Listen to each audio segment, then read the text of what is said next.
یک ملت با چنین سابقه دولت و با چنین سابقه تمدنی امروز در یک منطقه بسیار خرد کوهستان تنگ کرده و جا کرده شده است. حدود امروزه جمهوری تاجیکستان 1% حدود امپرای ساسانیان است. 1%، قریب 1%. حدود امروزه جمهوری تاجیکستان حدوداً 3% سرزمین دولتی سامانیان است. اگر اوج دولت سامانیان دوره نوح ثانی را در نظر بگیریم، حدود دولت سامانیان حدوداً 3 میلیون کیلومتر مربع بوده است. 2 میلیون و 900 کیلومتر مربع. امروز 141,000 کیلومتر مربع میگه تاجیکستان. یعنی 2-3% همون دولت سامانیان مانده است در دست ملت.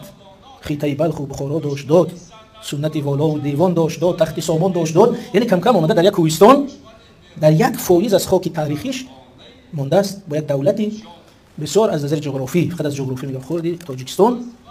پس این آخرین یادگار ما از دولت‌های بزرگ است.